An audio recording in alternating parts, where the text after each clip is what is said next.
Une fois dans Photoshop, on vient sélectionner l'outil pinceau, donc qui va se trouver à gauche ici sous l'icône de pinceau, évidemment. Donc on clique sur pinceau et là il y a vraiment les différents paramètres qu'on peut utiliser pour l'outil pinceau. Donc moi aujourd'hui je vais vous faire un survol des différents paramètres que j'utilise régulièrement, les principaux et ceux avec lesquels vous devriez travailler en commençant. Donc ici Photoshop nous dit qu'on est dans l'outil pinceau et ici c'est notre boîte à outils de pinceau. Donc on clique sur la petite flèche pour faire apparaître notre boîte à outils qui sont les principales caractéristiques de nos pinceaux. Vous pouvez avoir accès à la boîte à outils en cliquant ici ou, ce qui est plus pratique, en cliquant sur le clic droit sur votre photo. Donc le clic droit, peu importe ma souris et où, vous permet d'avoir vraiment votre boîte à outils pinceau qui apparaît. Une fois que vous êtes dans votre boîte à outils, vous avez tous les outils, donc tous les pinceaux fournis par Photoshop qui sont classés par thème, hein? Pinceaux généraux, pinceaux secs, pinceaux humides. Donc quand vous déroulez les petites boîtes ici, vous avez tous les pinceaux offerts par Photoshop. Si vous importez vos propres pinceaux, donc si vous voulez savoir comment importer des pinceaux, je vous mets la vidéo juste ici. Si vous importez vos propres pinceaux de différentes place sur Internet, là, tu peux télécharger plein de pinceaux sur Internet si tu veux. Ils vont se retrouver à la fin de cette boîte-là. Donc, tous les pinceaux ici que j'ai téléchargés pour faire des effets différents sont à la fin de la boîte à outils de pinceaux Photoshop. Ensuite, je te conseille, pour ne pas fouiller pendant 10 minutes dans vos pinceaux, de vous mettre, dans le fond, les pinceaux que vous préférez en haut. Vous pouvez les mettre là en haut de votre boîte à outils. Comme ça, vous avez à portée de main, quand vous faites un clic droit, vous avez à portée de main tous les pinceaux que vous utilisez le plus régulièrement. Donc ici, moi, j'ai arrondi flou que j'utilise pratiquement sur toutes mes photos et quelques pinceaux aussi de dessin ou de petites lumières, de brume. Donc, ce que j'utilise vraiment au quotidien dans ma retouche photo. Donc, vous allez vous mettre vos pinceaux préférés en haut. Quand vous sélectionnez votre pinceau, donc ça va être le pinceau qui apparaît sur votre photo. Vous avez différents paramètres à ajuster pour avoir le pinceau, un rendu là, que vous voulez. Donc vous avez l'épaisseur ici qui se trouve à être la grandeur de votre pinceau, donc quelle grosseur votre pinceau vous aimeriez qu'il soit, toujours en pixels, et votre dureté. La dureté, je vais vous montrer c'est quoi. Dans le fond, la dureté, plus votre pinceau est dur, donc 100% de dureté ici, plus votre pinceau va être très prononcé. Donc, le cercle est pratiquement parfait. Plus votre dureté est basse, donc ici à 0%, plus votre pinceau va être flou. Donc, quand vous sélectionnez, dans le fond, un pinceau qui est déjà dans Photoshop, lui, il a déjà ajusté la dureté. Donc ici, arrondi flou, il est déjà à 0. Donc, quand vous utilisez ce pinceau-là, il est déjà mis à 0. Si vous utilisez un autre pinceau de dureté plus grosse, regardez, la dureté est déjà à 100%. Donc, vous pouvez avoir ces aspects-là qui sont déjà faits. Si vous voulez le modifier, vous pouvez ici avec vos petites flèches, mais c'est quand même tannant parce qu'on ne voit pas, je trouve, là, tu sais, qu'est-ce que ça donne. Donc, je vais vous donner un raccourci, par exemple, dans Arrondi flou, ici. Donc, CTRL, ALT, clic droit, et vous allez de gauche à droite pour faire augmenter ou descendre le diamètre, et vous allez de haut en bas, donc vraiment avec votre souris ou votre stylet de tablette, de haut en bas pour changer la dureté.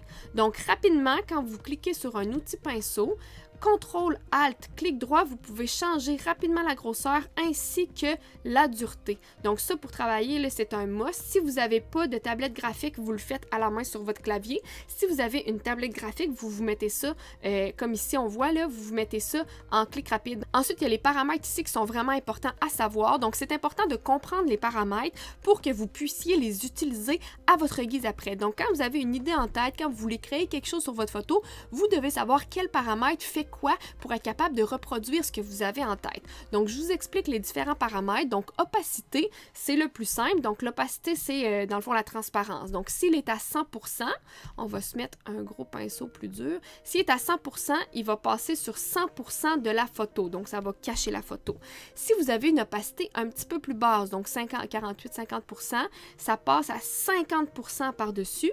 Et si vous avez une opacité vraiment très, très basse, là, à peine visible, donc 3%, et 3% du pinceau apparaît. Donc ça, c'est pour l'opacité. L'opacité, je l'utilise régulièrement quand je viens faire des highlights. Donc ici, par exemple, je prends un petit pinceau pas dur, puis je viens utiliser donc la couleur blanche, ici pour choisir votre couleur, la couleur blanche à très peu d'opacité pour venir ajouter de la lumière, par exemple. Ensuite, il y a le flux. Le flux, c'est flou. Le flux, là, c'est en fait, c'est vraiment le côté de votre pinceau, la quantité de couleurs que le pinceau va mettre. Ce que ça fait, l'important que vous sachiez, c'est quand c'est à 100%, donc il y a beaucoup de couleurs qui apparaissent, et quand il est à 0%, il n'y a pas beaucoup de couleurs qui apparaissent.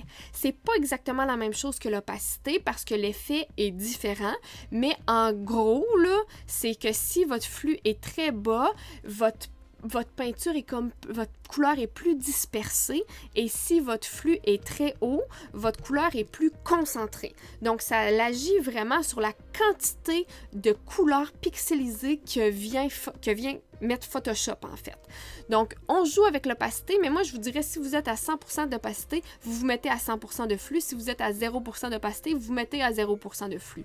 Pour commencer, allez-y comme ça, puis rapidement, vous allez voir la différence entre les deux quand vous créez vos photos, et vous allez être capable d'ajuster le flux en fonction de ce que vous faites. Mais suivez opacité, flux, mettez ça pareil pour commencer, ça fait très bien. Ensuite, il y a le lissage. Donc, le lissage à 100%, ça, c'est-à-dire que c'est la qualité du trait qu'il va avoir. Donc, ici, la qualité du trait, donc le lissage à 100%, c'est un trait qui est très arrondi. Donc, vous voyez sur mon pinceau, là, mon trait suit le pinceau pour être capable de faire des ronds très, très, très arrondis. Si on met le lissage plus bas, donc à 0%, mon pinceau est directement sous ma souris ou sous mon stylet, et le trait est beaucoup plus saccadé.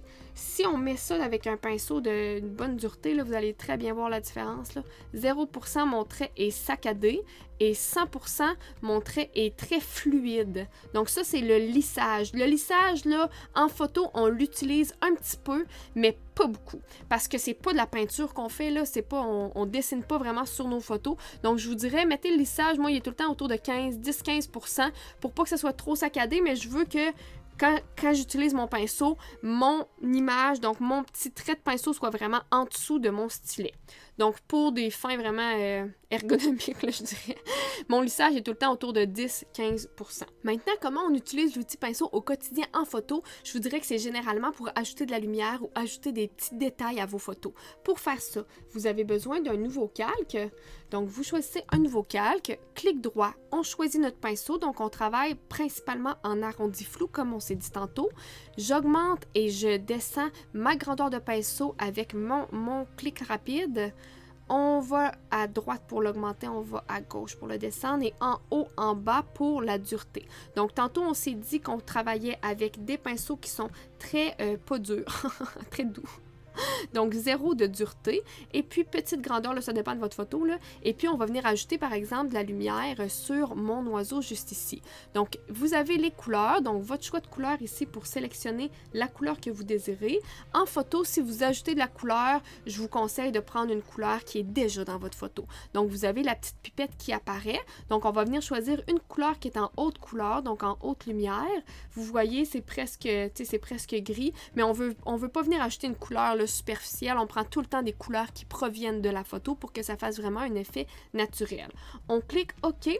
On a notre couleur qui est prête, notre pinceau qui est prêt. On va venir rajouter un petit peu de lumière dans nos ailes. Et quand on travaille pour la lumière, on vient changer notre calque ici en calque incrustation. C'est pas grave si vous savez pas c'est quoi. L'important, c'est que ça soit incrusté. Donc, calque incrustation. On utilise notre pinceau. On a la couleur. Opacité 100%, flux 38%. Ça, c'est naturellement, c'est Photoshop qui vous le met comme ça avec un rondi flou. Là. Donc, on vient baisser l'opacité un petit peu parce que je veux pas que mon coup de crayon soit visible. Et je viens rajouter un petit peu de lumière sur mes ailes comme ça. Là, vous voyez, on voit pas assez. Là, opacité 33%. Vas-y, let's go. Bon. Comme ça. Donc, on vient rajouter de la lumière sur les ailes. Ça, je le fais là, pratiquement sur toutes les photos créatives que je fais. Quand je fais des clients, là, famille, grossesse, nouveau-né, très rare que je viens faire des pinceaux sur mes clients. Mais sur les oiseaux comme ça, là, sur les animaux, là, je m'amuse. Vraiment, je viens créer des jeux de lumière comme ça. Et puis, on peut rajouter des basses lumières aussi. Donc, on va venir changer avec la petite flèche ou avec le X pour avoir la couleur noire. Vous pouvez utiliser la couleur noire sans problème ou utiliser la pipette en cliquant sur la couleur pour venir chercher une basse lumière qui est déjà dans la photo. Les basses lumières, là, on les travaille toujours un petit peu moins en opacité. Je vais fermer ça. Un petit peu moins en opacité. Et on vient travailler ici les basses lumières. Donc, je passe par-dessus les basses lumières qui existent déjà pour ajouter les contrastes. On pourrait aussi utiliser là, une courbe et rajouter des contrastes, mais vraiment, quand on le fait à la main, on vient rajouter des contrastes sur ce qu'on veut et des contrastes, des lumières sur ce qu'on veut. Donc, c'est vraiment nous qui a vraiment le dernier mot là, sur le contraste de couleur. Je vais vous montrer, ça, c'était ma photo avant mes highlights, donc que j'ai travaillé à la main. Et ça, c'est ma photo après mes highlights. Donc, je suis vraiment allée chercher des points lumineux que j'ai rajoutés au pinceau. J'espère que ça vous a aidé. C'est vraiment important de connaître l'outil pinceau parce que c'est un outil qu'on utilise régulièrement en photo. Si vous avez d'autres questions sur les outils, mettez-moi ça en commentaire. Sinon, suivez-moi sur YouTube, Instagram pour des trucs de photos et Photoshop au quotidien. Bonne journée!